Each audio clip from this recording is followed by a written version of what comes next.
Hello everyone, welcome to week 3 of administrative law.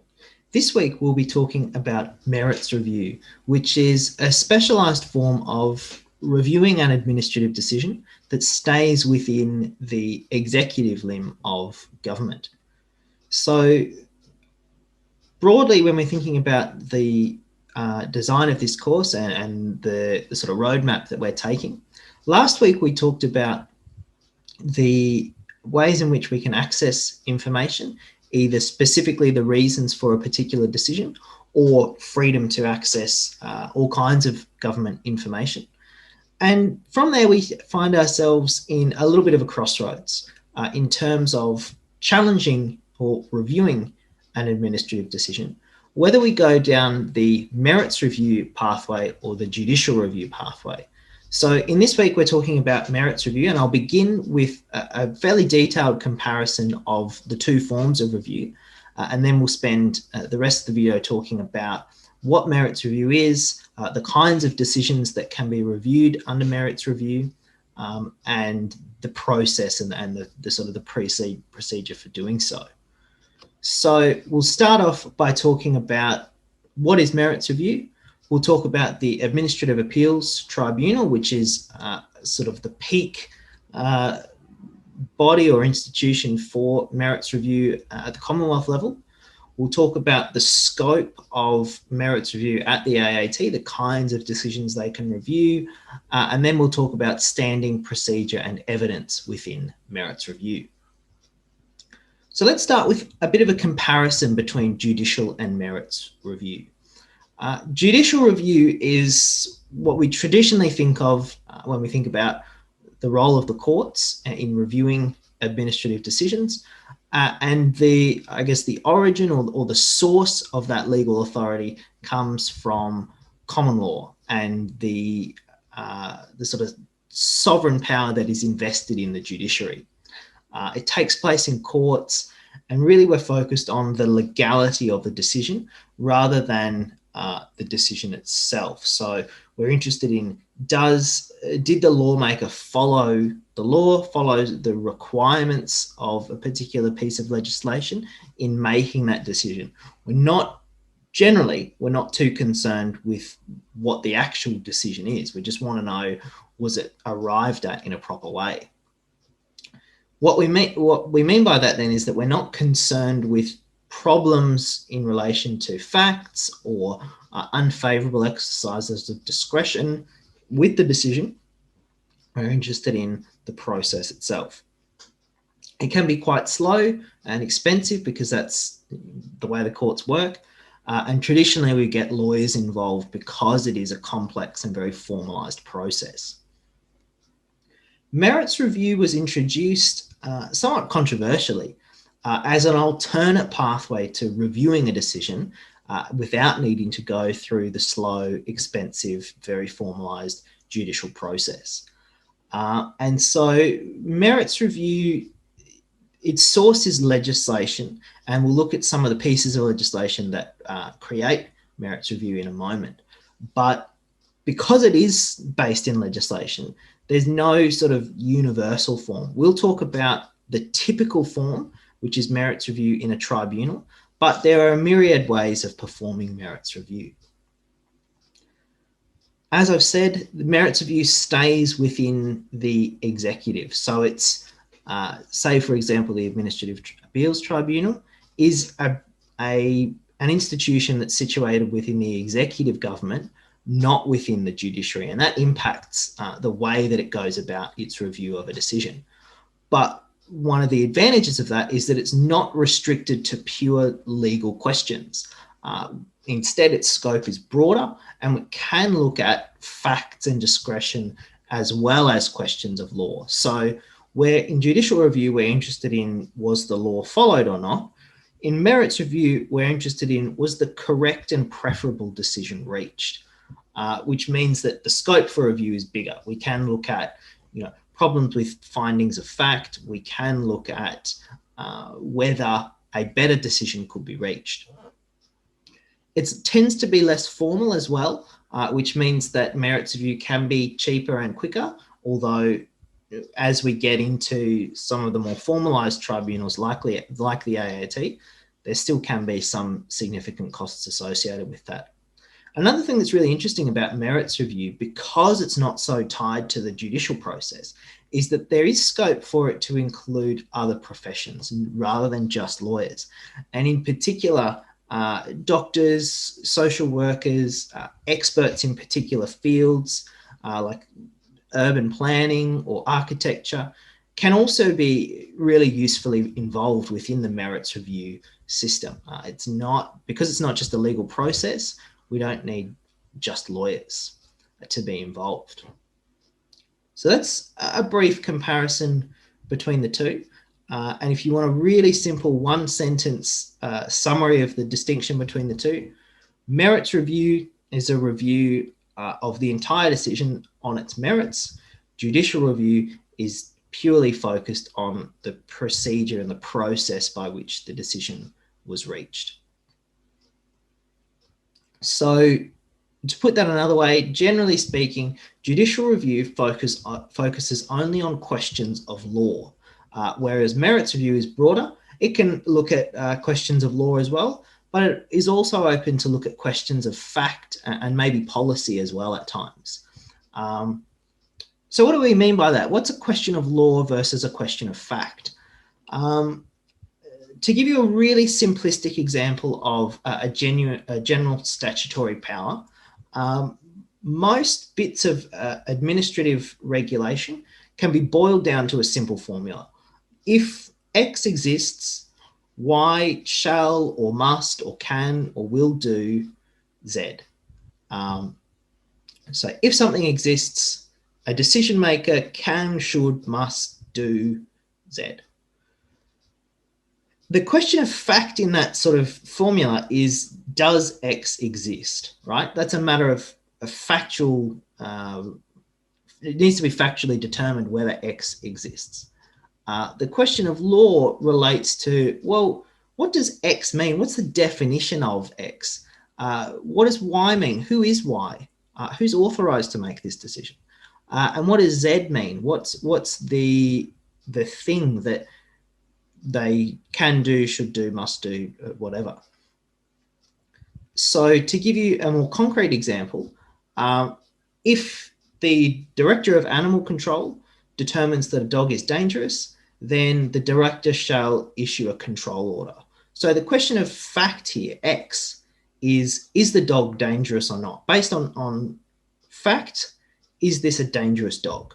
And I've given you a picture of my dog Daisy here, who is definitely not a dangerous dog.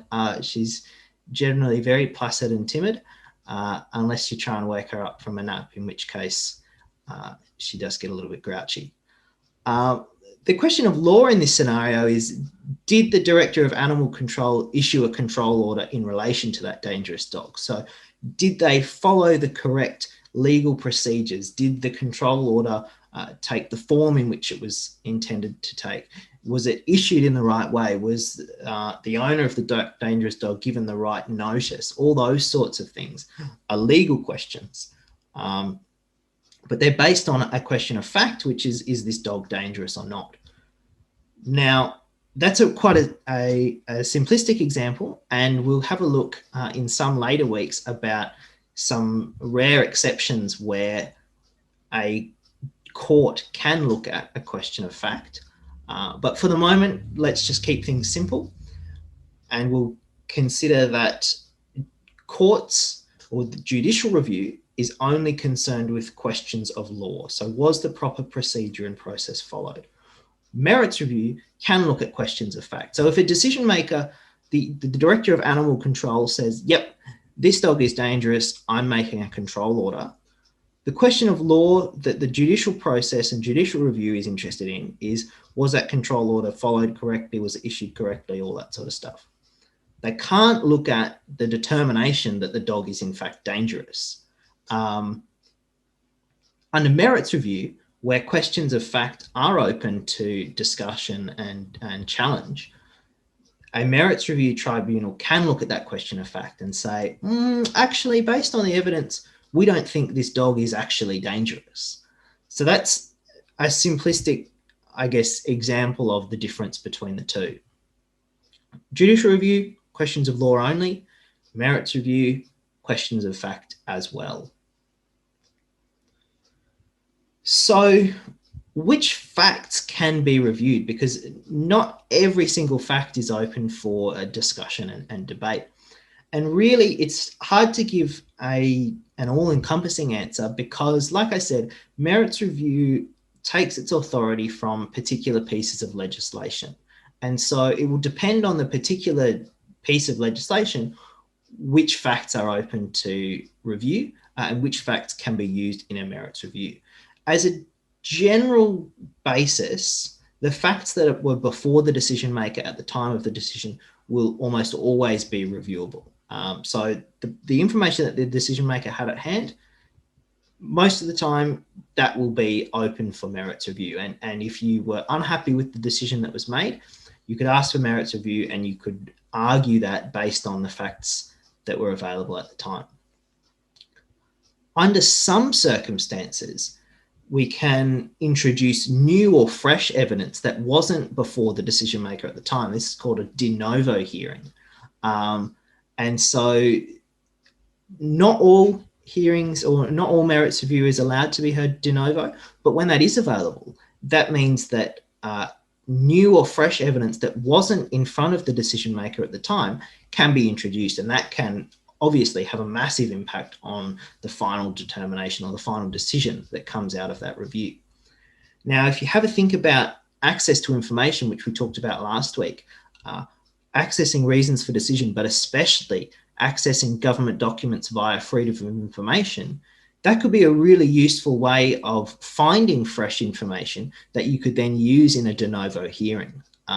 So you can see already how we're starting to layer these weeks on top of one another.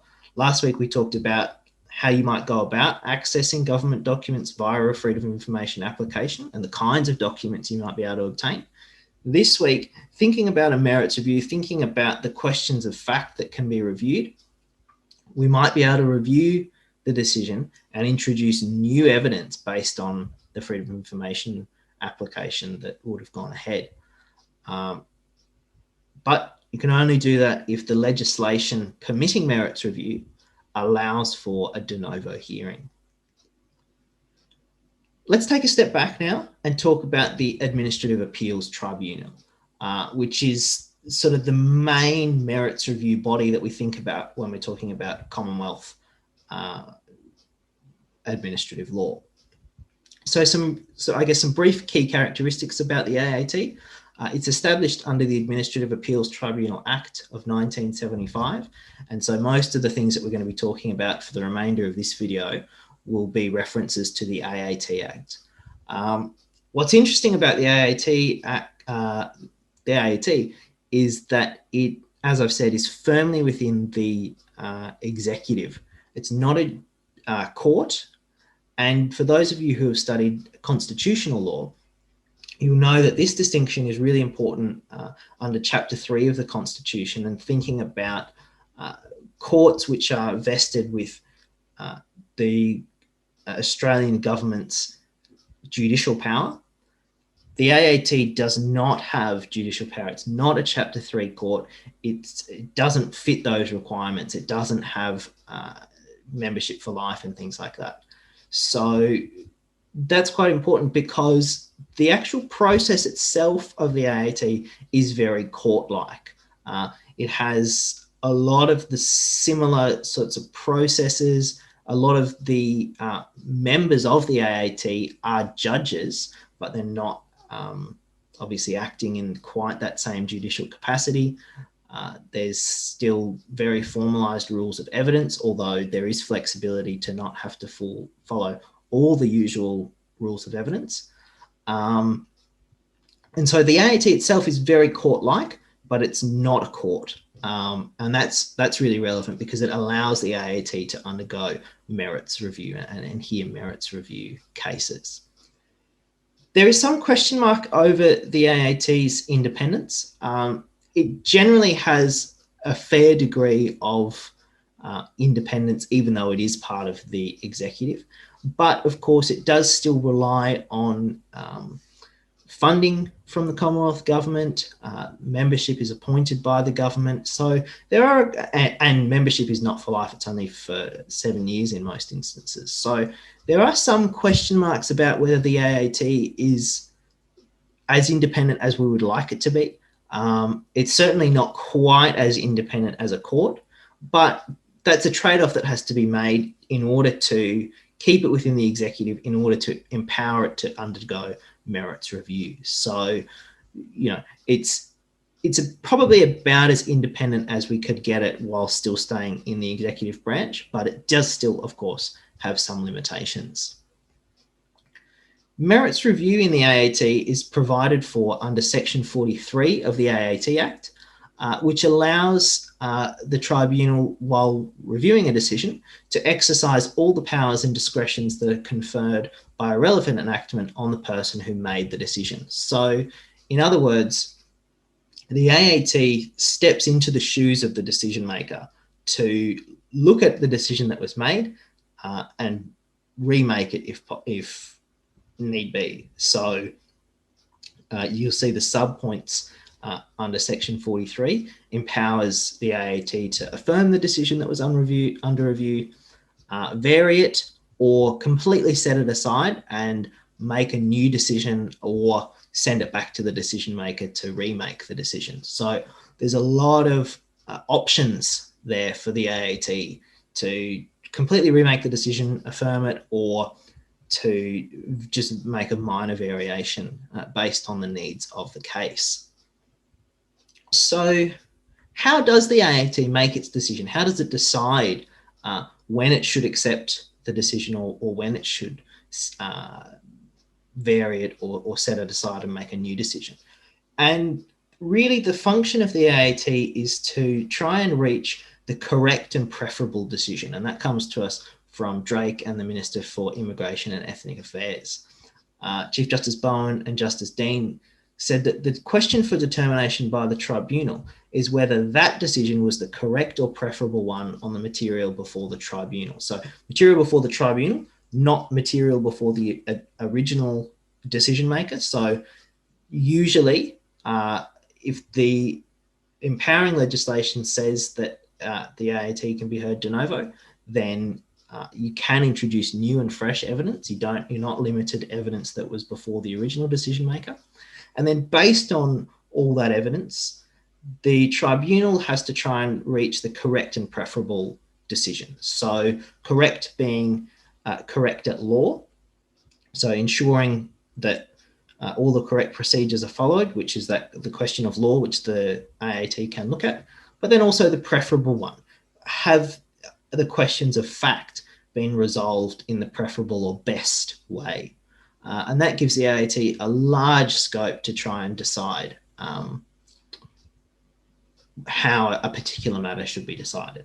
It also means that for citizens who are challenging an administrative decision, there's a lot of scope to make a really compelling argument that this would be a better decision than the one that was made originally. The one that was made originally is not the preferable decision. This one is better, and you set out your reasons why that is the case. And it might be that there is fresh evidence that has come to light, or it might be that the original decision maker ignored the evidence that was in front of them to begin with. So to sort of hone in on the scope of the AAT's review, they review the actual decision. So you have to already have had a decision made in order to review it. You're not trying to jump in and preempt. If you thought the decision maker was going to make a decision that you weren't happy with, you can't jump in and preempt that. You have to wait until the decision has been made before you can start review under the AAT. And the AAT can review legally invalid decisions. So decisions that are invalid because of an error of law, which is what judicial review handles as well. But we're also interested in the AAT's ability to provide merits review as well. An applicant must have standing under Section 27 of the AAT Act. So that's their interests have to be affected in some way. It can't just be some random person off the street challenging the decision. The applicant has to have some material interest in the decision that was made. You've got 28 days to make an application to the AAT for review. That's provided for under Section 29. Usually the AAT will be quite adversarial. So the applicant on one side, the decision maker on the other, are arguing about whose version of events is the correct and preferable decision. But the AAT does also have some scope to be a bit more inquisitorial. So in addition to evidence introduced by the two parties, the AAT sometimes is empowered to go out and find its own evidence or commission its own expert reports and things like that as well, which is obviously quite different to the way that courts operate, which are purely adversarial. So this is a good example of the way that there is a bit of flexibility in what the AAT can do. They're also not bound strictly by the rules of evidence. So things like hearsay, things like personal opinion from people who are not experts, there is a bit of flexibility to allow things like that. Whereas under a judicial review process, those things wouldn't be allowed. Now, the AAT does sort of, apply these things with a bit of skepticism, and it is a bit cautious about things like hearsay, because there are quite good reasons why that type of evidence is excluded from the judicial process. But there is flexibility, there's a bit more informality, and certainly in the way that the AAT functions procedurally, the way that it goes about conducting a trial or a hearing, it is a lot more informal than a judicial process in a courtroom. So to, I suppose, consolidate all these ideas to think about how you might talk about merits review in an answer, for example, your written assessment, the first thing that you're wanting to do is identify the jurisdiction. So the primary act conferring the AAT the ability to review a decision. So, an act for licensing different types of plants and decisions about, different crops and things like that. That's the primary act. And within that act, there'll be a section saying, decisions made under this act are reviewable by the AAT. So that's the jurisdiction, that's the primary legislation empowering the AAT to review a decision. The next thing you want to do is look at the procedure for asking for review. So making sure that you're in the time limit, usually 28 days, but the primary act might vary that. The procedure for lodging a review, is it submitted to the AAT? Is it submitted to the decision maker? Is it submitted to both? And that'll be in the primary act as well, usually. And also looking at the effect of an application for review. Does the decision stand while the review is underway, or is it put on hold temporarily until the matter is resolved? The third thing to do is look at the powers of the review body, such as the AAT. So, is the decision maker is the review body looking for the correct or preferable decision, like the AAT, or is it limited or restricted in some way by the primary act? Can the review body only remit the decision back to the decision maker to be reviewed? They can't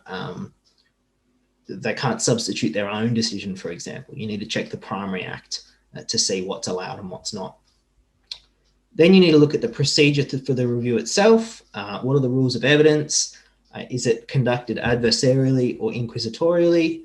Are you allowed legal representation? How do you access information? So, for example, last week we talked about how Section 28 of the AAT Act allows you to access reasons for decisions if you're going through a merits review process with the AAT. So what are those rules and what do those mean for the client? And lastly, what's the effect of the decision from the review body? How long does that take to take effect? Are there time limits to appeal the decision? Things like that. And what's the effect? Is it binding? Is it open to the decision maker to review? All those sorts of questions as well. You need to look at the primary act will tell you that sort of stuff as well. So that's merits review. Next week, we'll be coming back to talk about judicial review and some of the foundations of judicial review. So I look forward to seeing you then. Thanks very much.